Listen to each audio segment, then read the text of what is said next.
लड़की घर वालों से चोरी छुपे पहली बार अपने बॉयफ्रेंड से मिलने गई।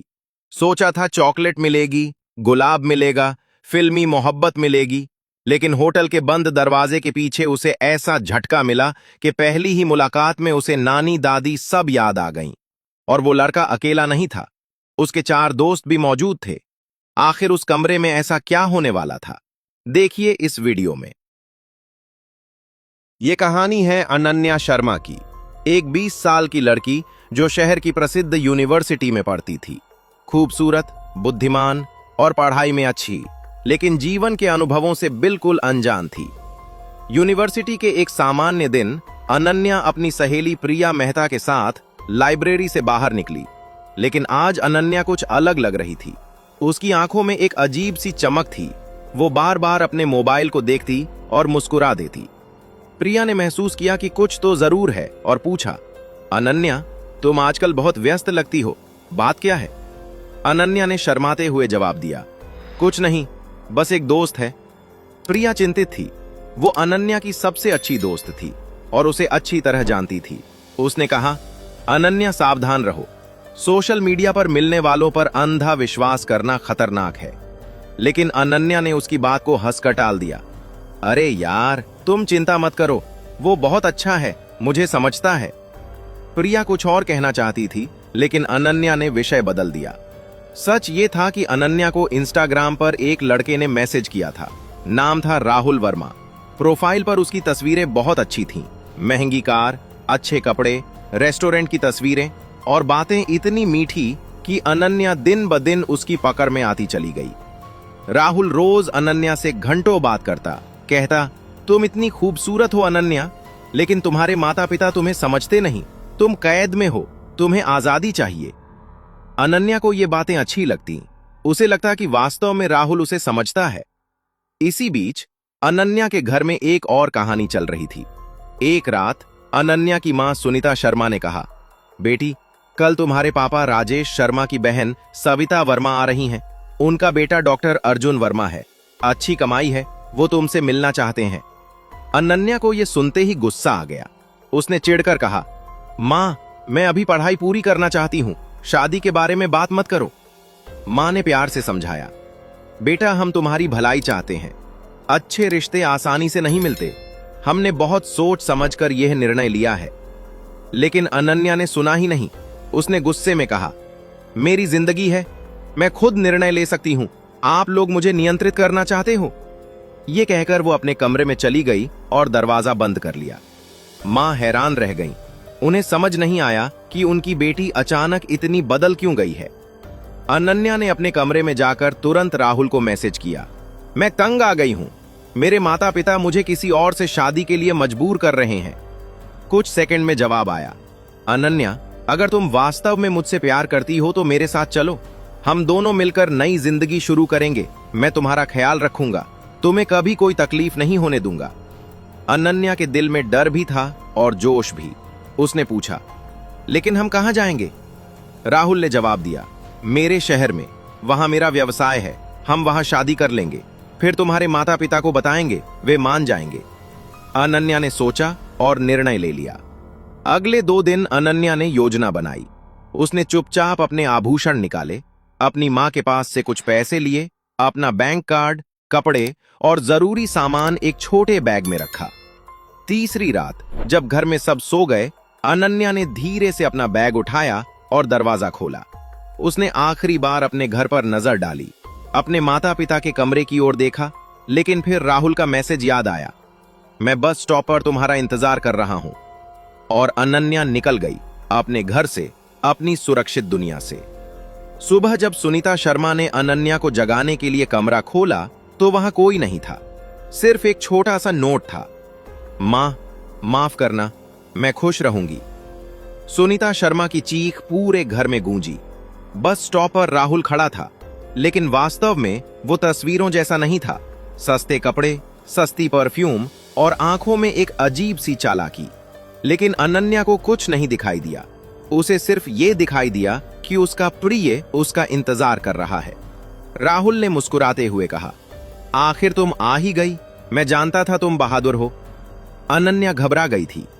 राहुल, क्या हम सही कर रहे हैं? मेरे माता पिता बहुत परेशान होंगे। राहुल ने उसका हाथ पकड़ा। अनन्या, प्यार में हिम्मत चाहिए। हम नया आरंभ करेंगे। मुझ पर भरोसा करो। मैंने कब तुम्हें धोखा दिया है? और दोनों बस में बैठ गए, मंजिल की ओर या फिर तबाही की ओर। 6 घंटे का सफर था। रास्ते में राहुल बहुत प्यार से पेश आया। अनन्या के लिए खाना लाया, पानी लाया। अनन्या को लगा कि शायद उसका फैसला सही है। जब वो दूसरे शहर में पहुंचे तो राहुल उसे एक सस्ते से होटल में ले गया। होटल का मैनेजर महेश गुप्ता था। अनन्या ने हैरानी से कहा, ये होटल? तुमने तो कहा था तुम्हारा अपना घर है। राहुल ने झूठ बोला। वो अभी मरम्मत में है। कुछ दिनों के लिए यहां रहेंगे, फिर शिफ्ट हो जाएंगे। अनन्या ने यकीन कर लिया। पहले 2-3 दिन अच्छे गुजरे। राहुल अनन्या को शहर घुमाता, उसे अच्छी अच्छी जगहों पर ले जाता, लेकिन जब बिल आता तो हमेशा अनन्या से पैसे मांगता। अनन्या, मेरे बटुए में रकम नहीं है, तुम दे दो, बाद में वापस कर दूंगा। अनन्या बिना सोचे पैसे दे देती। चौथे दिन से राहुल का रवैया बदलने लगा। वो रात देर तक बाहर रहता, सिगरेट पीने लगा, अनन्या से तेजी से बात करने लगा। जब अनन्या ने पूछा कि शादी कब करेंगे, तो राहुल ने गुस्से में कहा, अभी समय नहीं है, मैं काम में व्यस्त हूं। अनन्या को शक होने लगा, लेकिन अब क्या करती? वो घर तो वापस नहीं जा सकती थी। 10 दिन गुजर गए। अनन्या के पैसे लगभग खत्म हो चुके थे, गहने अभी बाकी थे। एक रात अनन्या ने राहुल से पूछा, राहुल, मेरे पैसे खत्म हो रहे हैं, होटल का बिल भी बाकी है, क्या तुम? राहुल ने बेरुखी से कहा, फिक्र मत करो, मैं संभाल लूंगा। लेकिन उसकी आंखों में कुछ और ही चल रहा था। उस रात अनन्या थक कर जल्दी सो गई। उसे नहीं पता था कि यह उसकी जिंदगी की सबसे बड़ी गलती की आखिरी रात है। जब अनन्या गहरी नींद में थी, राहुल धीरे से उठा। उसने खामोशी से अनन्या का बैग खोला, उसमें से गहने निकाले, बाकी रकम निकाली, अनन्या का बैंक कार्ड निकाला। फिर उसने अपना सामान उठाया और बिना कोई आवाज किए कमरे से बाहर निकल गया। दरवाजा धीरे से बंद हुआ और राहुल गायब हो गया। अगली सुबह जब अनन्या की आंख खुली तो सूरज ऊंचा हो चुका था। उसने इधर उधर देखा, राहुल नहीं था। शायद नीचे नाश्ता लेने गया हो, अनन्या ने सोचा। लेकिन जब 1 घंटा गुजर गया और राहुल वापस नहीं आया तो अनन्या को शक हुआ। उसने अपना बैग खोला। वो मंजर, वो लम्हा अनन्या कभी नहीं भूल सकती। बैग खाली था, गहने नहीं थे, पैसे नहीं थे, बैंक कार्ड नहीं था, सिर्फ कुछ कपड़े थे। अनन्या की आंखों के सामने अंधेरा छा गया। उसके हाथों से बैग गिर गया। नहीं, नहीं, ये नहीं हो सकता। वो चीख उठी। उसने राहुल को कॉल की, बंद था। मैसेज किया, ब्लॉक कर दिया गया था। अनन्या जमीन पर बैठकर जार ओ कतार रोने लगी। वो समझ गई उसे धोखा हुआ है, इस्तेमाल किया गया है, लूटा गया है। और सबसे बुरी बात, अब उसके पास वापस जाने का कोई रास्ता नहीं था। दोपहर तक अनन्या कमरे में बैठी रोती रही। फिर दरवाजे पर दस्तक हुई। होटल का मैनेजर था। आपका 5 दिन का बिल बाकी है, या तो तुरंत अदा करें या कमरा खाली करें। अनन्या ने रोते हुए कहा, सर प्लीज, मुझे लूट लिया गया है, मेरे पास कुछ नहीं बचा। मैनेजर ने सख्ती से कहा, यह मेरा मसला नहीं, 1 घंटे में कमरा खाली करें, पुलिस को कॉल करें अगर शिकायत है। अनन्या डर गई। पुलिस? नहीं, फिर उसके माता पिता को पता चल जाएगा, घर वालों को पता चलेगा, सब कुछ बर्बाद हो जाएगा। उसने कमरा खाली कर दिया और इस तरह अनन्या सड़कों पर आ गई, एक अजनबी शहर में जहां उसे कोई नहीं जानता था, जहां उसके पास न पैसे थे, न खाना, न कोई सहारा। वो सड़क किनारे बैठी रही। पूरा दोपहर गुजर गया। भूख लगी, प्यास लगी, लेकिन कुछ नहीं था। शाम ढलने लगी। उसने सोचा, अब क्या होगा, मैं कहां जाऊं? उसके दिमाग में एक ही विचार आ रहा था, घर, मां की गोद, पिता का प्यार, अपना कमरा, अपनी जिंदगी। लेकिन वो जानती थी कि अब वहां वापसी नहीं हो सकती। वो एक पेड़ के नीचे बैठकर जारों कतार रोने लगी। उसी समय पास के एक ढाबे पर 4 दोस्त चाय पी रहे थे। विशाल, रोहित, कनाल और आकाश। चारों दूसरे शहर से आए थे कुछ दिन घूमने के लिए। विशाल सबसे बड़ा था, 28 साल का, गंभीर स्वभाव, अच्छे परिवार से संबंध। रोहित ने अचानक कहा, सुनो, कोई रो रहा है। बाकी सब शांत हो गए। वास्तव में पास से किसी के रोने की आवाज आ रही थी। विशाल ने कहा, मैं देखता हूं। वो उठा और ढाबे के पीछे गया। वहां एक लड़की बैठी थी, चेहरा हाथों में छुपाए बुरी तरह रो रही थी। विशाल ने नरमी से कहा, बहन क्या हुआ, आप ठीक हैं? अनन्या डरकर पीछे हटी। उसने ऊपर देखा, एक अजनबी पुरुष उसके सामने खड़ा था। विशाल ने तुरंत हाथ उठाए। घबराए नहीं, मैं आपका नुकसान नहीं करूंगा। आप रो क्यों रही हैं? मैं मदद कर सकता हूं। अनन्या की आंखों में डर, शर्मिंदगी और बेबसी थी। विशाल ने कहा, देखिए, मेरी अपनी भी एक बहन है, आपकी जैसी ही। अगर वो किसी परेशानी में होती तो मैं चाहता कि कोई उसकी मदद करे। आइए मेरे साथ चलिए, आपको कुछ खिला देते हैं। अनन्या हिचकिचाते हुए विशाल के साथ ढाबे पर आई। चारों दोस्त बैठे थे। विशाल ने अपने दोस्तों से कहा, ये बहन कुछ परेशान लग रही हैं, उन्हें कुछ खिला देते हैं। आकाश ने आंख मारी, वाह यार, क्या आइटम है। विशाल ने उसे घूरा, चुप। उन्होंने अनन्या के लिए खाना मंगवाया, पानी दिया। अनन्या भूखी थी, उसने खाना खाया। फिर विशाल ने धीरे से पूछा, बहन, अगर आप बताना चाहें तो आपको क्या तकलीफ है? शायद हम मदद कर सकें। अनन्या ने लंबी सांस ली, फिर धीरे धीरे सब कुछ बताना शुरू किया। अनन्या ने सिर नीचे किए हुए बताया कि कैसे उसे सोशल मीडिया पर एक लड़के ने फंसाया, कैसे उसने उसे घर से भागने पर आमादा किया, कैसे वो उसके साथ यहां आई और कैसे उस लड़के ने उसे लूट कर छोड़ दिया।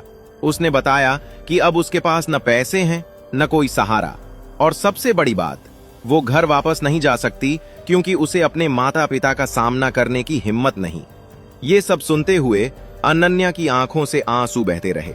विशाल ने कहा, ये लड़के शिकारी होते हैं, मासूम लड़कियों को फंसाते हैं, इस्तेमाल करते हैं, फिर छोड़ देते हैं।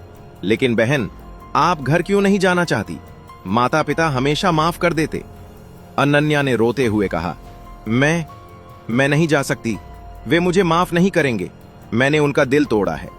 विशाल ने कहा, ठीक है, फिलहाल आप परेशान न हो, हम आपको एक होटल में ठहरा देते हैं, कल आराम से सोचते हैं कि क्या करना है। रोहित ने कहा, यार, हमारे पास पैसे कम हैं। विशाल ने सख्ती से कहा, मैं दे दूंगा, ये किसी की बहन है, किसी की बेटी है। उन्होंने अनन्या को एक छोटे लेकिन साफ सुथरे होटल में एक कमरा दिलवा दिया, बिल चुका दिया। अनन्या ने धन्यवाद कहा। विशाल ने कहा, कल हम आपसे बात करेंगे, आप आराम करें। अनन्या अपने कमरे में चली गई। चारों दोस्त अपने कमरे में आए। रात को जब सब अपने कमरे में आराम कर रहे थे, आकाश ने कहा, यार, लड़की तो वास्तव में बड़ी खूबसूरत है। कनाल ने कहा, हां, और अकेली भी है। रोहित ने कहना शुरू किया, क्यों ना हम, लेकिन रुक गया। विशाल जो लेटा हुआ था तुरंत उठकर बैठ गया। क्या कहना चाहते हो तुम लोग? आकाश ने बेईमानी से कहा, यार देख, वो पहले ही बर्बाद हो चुकी है। एक पुरुष उसके साथ रहा है तो अब फर्क क्या पड़ता है? वो अकेली है और हमारी मदद की जरूरत है। कनाल ने भी हामी भरी। हाँ यार, और देखो, किसी को पता भी नहीं चलेगा। विशाल का चेहरा गुस्से से लाल हो गया। उसने जोर से मेज पर मुक्का मारा। तुम लोगों को शर्म नहीं आती? वो लड़की परेशानी में है, उसने हम पर भरोसा किया है, मैंने उसे बहन कहा है। आकाश ने मजाक में कहा, बहन? यार विशाल, घर से भागी हुई लड़की किसी की बहन नहीं होती। उसके अपने माता पिता ने छोड़ दिया होगा तो हम क्यों? उसकी बात पूरी होने से पहले विशाल ने उसके मुंह पर जोर से थप्पड़ मारा। आकाश हैरान रह गया। विशाल ने तीनों को घूरते हुए कहा, सुनो अच्छी तरह, तुम्हारी ये घटिया सोच ही तुम्हें इंसान से जानवर बनाती है। वो लड़की अपराधी नहीं है, वो शिकार है, और अगर तुम में से किसी ने भी उसकी तरफ गलत नियत से देखा तो मैं खुद तुम्हें पुलिस के हवाले कर दूंगा, समझे? तीनों चुप हो गए, लेकिन उनकी आंखों में वो गंदगी अभी भी थी। अगले दिन सुबह विशाल अनन्या के कमरे पर गया। दरवाजा खटखटाया। अनन्या ने दरवाजा खोला। उसकी आंखें सूजी हुई थीं, पूरी रात रोने से। विशाल ने कहा, बहन, मैं आपसे सच बोलना चाहता हूं। अनन्या घबरा गई। क्या हुआ? विशाल ने गहरी सांस ली। कल रात मेरे दोस्तों ने, उन्होंने आपके बारे में गलत बातें की, आपका फायदा उठाने की बात की। अनन्या का चेहरा पीला पड़ गया। विशाल ने जल्दी से कहा, लेकिन मैंने उन्हें रोक दिया, मारपीट भी की, वे कुछ नहीं कर सकते। लेकिन अनन्या बहन, मैं आपको एक हकीकत बताना चाहता हूं। ये दुनिया ऐसी ही है। जब कोई लड़की अकेली हो, बेसहारा हो, तो शिकारी उसके पीछे लग जाते हैं। आपको अपने परिवार की जरूरत है। सिर्फ वही आपको वास्तविक सुरक्षा दे सकते हैं। अनन्या ने रोते हुए कहा, लेकिन मैं उनका सामना नहीं कर सकती। मैंने कितनी बड़ी गलती की है। विशाल ने कहा, गलती हर इंसान से होती है बहन, लेकिन माता पिता वे हमेशा माफ कर देते हैं। उनकी मोहब्बत शर्तों वाली नहीं होती। मैंने अपने पिता से बात की है, वे वकील हैं। हम आपको आपके घर पहुंचाएंगे और उस राहुल के खिलाफ कानूनी कार्रवाई भी करेंगे। अनन्या ने हिचकिचाते हुए पूछा, लेकिन आप मेरी इतनी मदद क्यों कर रहे हैं? विशाल ने मुस्कुराते हुए कहा, क्योंकि मेरी भी एक बहन है और मैं जानता हूं कि अगर वो कभी मुसीबत में फंसी तो मैं चाहूंगा कि कोई नेक इंसान उसकी मदद करे। आज आप मेरी बहन हैं और बहन की सुरक्षा करना मेरा फर्ज है। लेकिन विशाल ने जो नहीं देखा वो ये था कि दरवाजे के बाहर दीवार के पीछे आकाश छिपकर सब कुछ सुन रहा था। उसके चेहरे पर एक घिनौनी मुस्कान थी। जब विशाल चला गया, आकाश ने रोहित और कुणाल को बुलाया। यार, विशाल तो बहुत सीधा है, लेकिन हम इतना मौका हाथ से नहीं जाने देंगे, रोहित ने कहा। लेकिन विशाल ने मना किया है, आकाश ने कहा। विशाल को क्या पता चलेगा? हम एक एक करके जाएंगे। लड़की को कोई शिकायत भी करनी होगी तो किससे करेगी? वो पहले ही बर्बाद हो चुकी है। कुणाल ने भी हामी भरी। शैतान के 3 शागिर्द तैयार हो गए। पहली रात विशाल किसी काम से बाहर गया था। आकाश अनन्या के कमरे की तरफ बढ़ा। उसने दरवाजा खटखटाया। अनन्या ने दरवाजा खोला। जी, आकाश ने झूठी मुस्कान के साथ कहा। बहन, विशाल भाई ने कहा है कि आपको कुछ रुपए दे दूं। आपके लिए कुछ जरूरी सामान खरीदना है। अनन्या ने शुक्रिया कहा और दरवाजा और खोल दिया। आकाश अंदर दाखिल हो गया। उसने दरवाजा अंदर से बंद कर दिया। अनन्या को शक हुआ, दरवाजा क्यों बंद कर रहे हैं? आकाश की मुस्कान गायब हो गई। उसकी आंखों में हवस थी। बहन? कौन सी बहन? तुम पहले ही किसी और के साथ रह चुकी हो। अनन्या के कदम पीछे हटे। प्लीज जाइए यहां से। क्यों? तुमने राहुल को क्यों नहीं मना किया? हम उससे कम क्या हैं? अनन्या चीखी, विशाल भाई, मदद! लेकिन विशाल बाहर था। कोई नहीं सुना। वो रात अनन्या के लिए एक और जुल्म की रात बन गई। आकाश ने उसके साथ ज्यादती की। अनन्या रोती रही, चीखती रही, लेकिन कोई नहीं आया। जब आकाश चला गया, अनन्या जमीन पर गिर गई। बुरी तरह रोती रही। उसे यकीन नहीं आ रहा था। फिर से उसके साथ ये हुआ। दूसरी रात अब रोहित की बारी थी। वो भी ऐसा ही बहाना लेकर आया और वही किया जो आकाश ने किया था। अनन्या ने मजाहमत की, लेकिन वो कमजोर थी, अकेली थी। तीसरी रात कुणाल। अनन्या अब रोना भी बंद कर चुकी थी। उसके अंदर कुछ टूट चुका था। चौथी रात दरवाजे पर दस्तक हुई। अनन्या ने दरवाजा खोला। बिना कुछ कहे, बिना कुछ महसूस किए, सामने विशाल खड़ा था। अनन्या की आंखों में एक सवाल था, एक इल्जाम था। विशाल ने कहा, बहन, मैं। अनन्या ने बीच में ही कहा, आज तुम्हारी बारी है। विशाल हैरान रह गया। क्या? अनन्या ने बेजान आवाज में कहा, तुमने मुझे बहन कहा था, लेकिन तुम्हारे तीनों दोस्तों ने, उन्होंने। उसकी आवाज रुक गई। विशाल का चेहरा गुस्से और हैरानी से भर गया। क्या? उन्होंने तुम्हारे साथ? अनन्या ने सिर हिलाया। विशाल के हाथ मुट्ठियां बंद हो गईं। मैं उन्हें जेल भिजवा दूंगा, ये अपराध है। मैं। अनन्या ने बेहिस आवाज में कहा, कोई फायदा नहीं, मैं पहले ही बर्बाद हो चुकी हूं। विशाल ने कहा, नहीं बहन, ये गलत है, ये। अनन्या ने दरवाजा बंद करना शुरू किया। जाओ, तुम भी कर लो जो करना है। तुमने कहा था ना, मैं तुम्हारी बहन हूं। लेकिन घर से भागी हुई लड़की किसी की बहन नहीं होती। विशाल को लगा जैसे किसी ने उसके मुंह पर तमाचा मार दिया हो। ये उसके अपने दोस्तों के शब्द थे, लेकिन विशाल अलग था। विशाल ने दरवाजा रोक दिया। अनन्या बहन, सुनो, मैं उन जानवरों जैसा नहीं हूं। तुम वाकई मेरी बहन हो और मैं तुम्हें यह साबित करूंगा। उसने अपना फोन निकाला और अपने पिता को कॉल की। अब्बू, मैं कल अनन्या बहन को उनके घर छोड़ने जा रहा हूं। और मैं चाहता हूं कि आप मेरे 3 दोस्तों के खिलाफ कानूनी कार्रवाई करें। उन्होंने एक लड़की के साथ ज्यादती की है। अनन्या ने हैरानी से विशाल को देखा। विशाल ने कॉल खत्म की और अनन्या से कहा, बहन, मैं जानता हूं तुम्हारे साथ बहुत बुरा हुआ है, लेकिन यह दुनिया खत्म नहीं हुई। तुम्हारे माता पिता तुम्हारा इंतजार कर रहे होंगे। उनका दिल टूटा होगा, लेकिन वे तुम्हें माफ कर देंगे, क्योंकि वे तुम्हारे माता पिता हैं। और रही बात इन अपराधियों की, तो कानून उन्हें सजा देगा। मैं उसका व्यक्तिगत रूप से ख्याल रखूंगा। अनन्या की आंखों में आंसू आ गए। तुम वाकई अलग हो, विशाल ने मुस्कुराते हुए कहा। हर आदमी एक जैसा नहीं होता बहन। अच्छे लोग भी होते हैं, बस उन्हें पहचानना आना चाहिए। अगले दिन विशाल ने अपने तीनों दोस्तों को होटल से निकाल दिया। उसने पुलिस में रिपोर्ट दर्ज करवाई और फिर अनन्या को लेकर उसके शहर की तरफ रवाना हो गया। 6 घंटे का सफर था। रास्ते में अनन्या ने पूछा, तुम्हें कैसे यकीन है कि मेरे माता पिता मुझे माफ कर देंगे? विशाल ने कहा, क्योंकि मैं एक बेटा हूं और मैं जानता हूं कि माता पिता का प्यार बेशर्त होता है। वे नाराज होंगे, दिल टूटा होगा, लेकिन वे तुम्हें हमेशा चाहेंगे। अनन्या के घर के करीब जब पहुंचे तो अनन्या के हाथ कांपने लगे। विशाल ने हिम्मत दी, चलो मैं तुम्हारे साथ हूं। दरवाजे पर दस्तक हुई।